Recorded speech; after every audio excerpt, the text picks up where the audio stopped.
So we continue with basic integration rules for trigonometric functions. Those that we're familiar with would be, excuse me, secant square of x. I'm sure you remember this. What's a function whose derivative is secant square of x? This, of course, is tangent of x, and then plus the constant, because the derivative of tangent of x is secant square of x, and secant x tan x dx. What's an antiderivative of that? Obviously, this is secant of x plus c. Why? Because the derivative of secant x is secant x tangent x. So, and you have many more like this that you can look up in your textbooks or in a good calculus textbook or online as well. Now, what I want to do now is just take some examples and give you also exercise for you to practice to make sure that you do understand this, because it's only by doing that you get stronger. Now, my first example here is I want to find an antiderivative of 8x cubed minus 9x squared plus 4. So I want the antiderivative of this function, dx, of course. So the way I will do it is I have 8 that multiply x cubed, so I'm going to keep the 8, the constant multiple. So I have 8, and an antiderivative of x cubed is, we use the power rule for integration, is going to be x 3 plus 1, which is 4, divided by 3 plus 1, which is 4. Now we move on to the next function, and of course there is a minus in between. Minus, we have 9 times x squared. So we keep the 9, and we take an antiderivative of x squared, which is x to the power of 2 plus 1, 3, over 3. And then we move on to the last function, which is 4, and that was the first basic integration rule we saw. So an antiderivative of a constant is that constant times whatever variable we are using, so plus 4x. And of course, when you're done, you add the constant of integration c.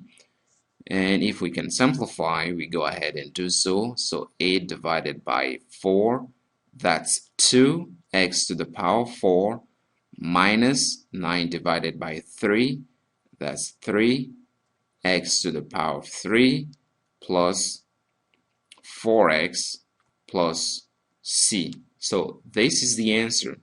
Now the problem that I'm giving you to practice similar problem is go ahead and find this antiderivative. So the antiderivative of 8,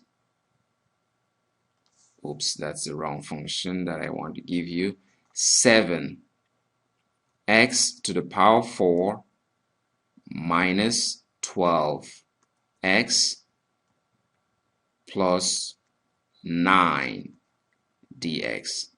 So you should be able to do this without problem. The integral of 7x to the power of 4 minus 12x plus 9.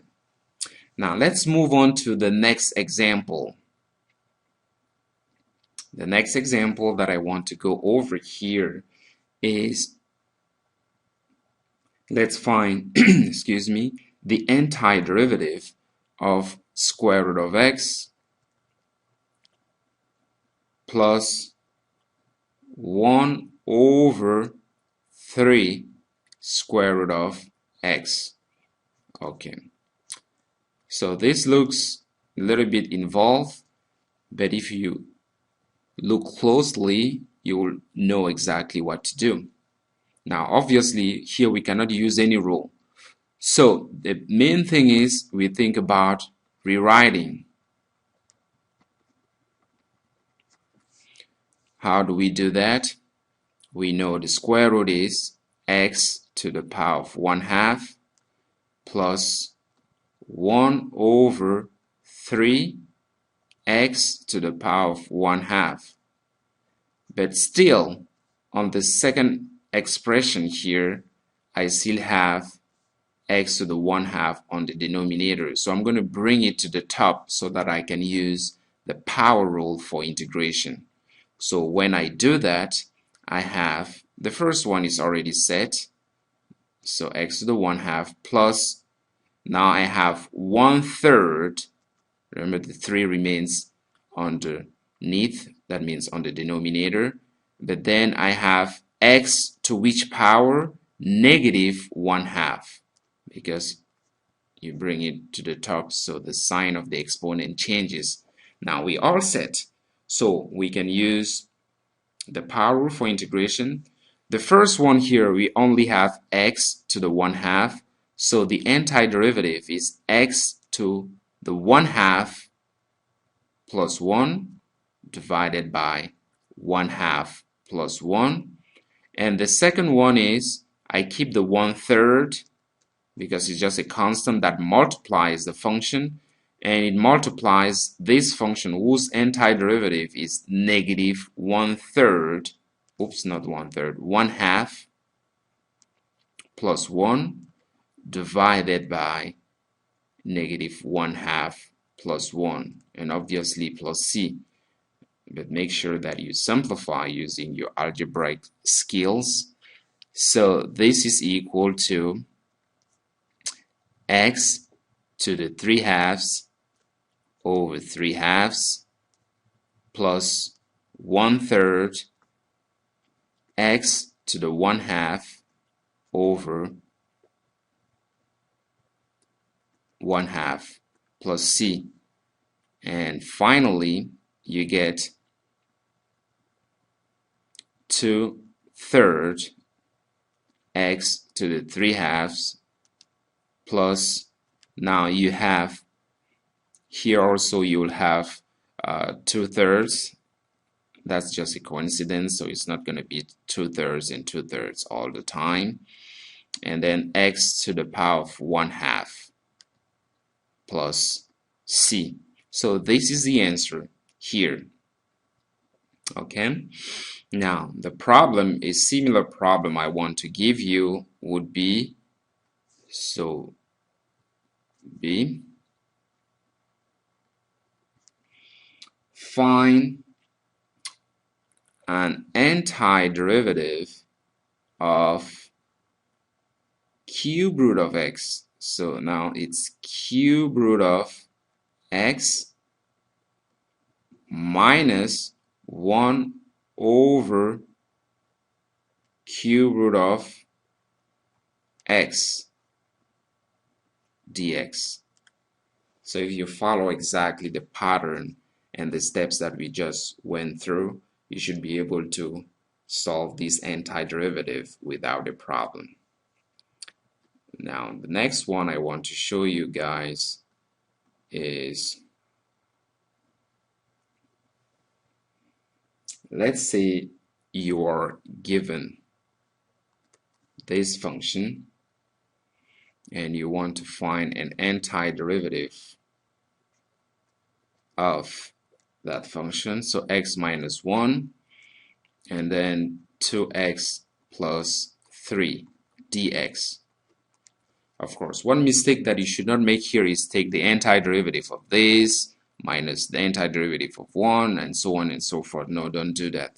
The first thing you should do is you have to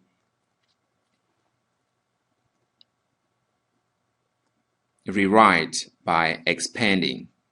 So you have to distribute everything. So x times 2x, x times 3, negative 1 times 2x, negative 1 times 3.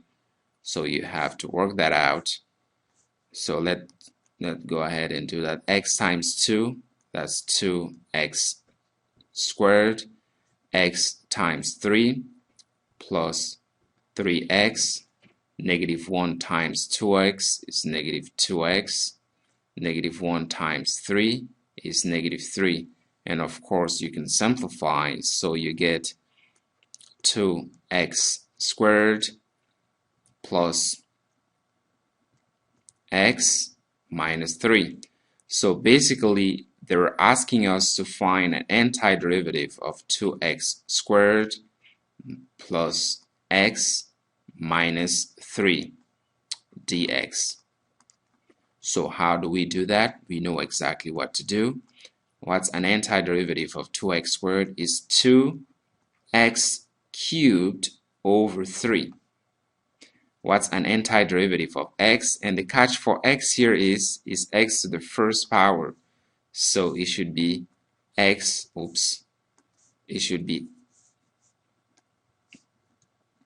x 1 plus 1, 2 divided by 2, and then minus 3x, obviously plus c. So that's the answer, because there is no more simplification that we can do. So as an exercise for you, I'm going to give you find an antiderivative of 3x plus 2 and then x plus 4 dx.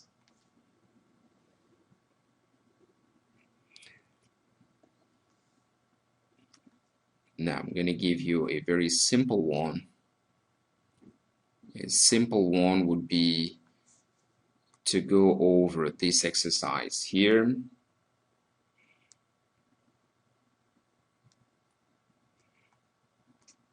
Three cosine, not cosine, what I have here is 3 sine of x minus 4 cosine of x dx. Straightforward. We have 3 times sine of x, so the antiderivative would be 3, and times, what's an antiderivative of sine of x is negative cosine. So I'm writing negative cosine in parentheses because 3 multiplies the whole thing. Now, minus the antiderivative of 4 cosine of x is 4 times the antiderivative of cosine, which is sine of x, and obviously plus the constant c. So what's 3 times negative cosine is negative 3 cosine of x, and then minus 4 sine of x plus the constant. So that's the answer. Now, the problem that I want you guys to do is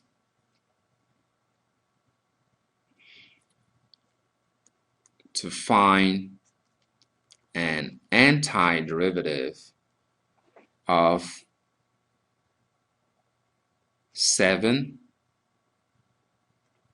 secant square of x, we just saw that,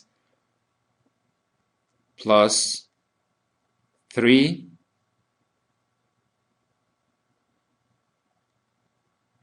secant x tangent x dx. So here you just have to make sure that you know an antiderivative of secant x and an antiderivative of secant x tangent x.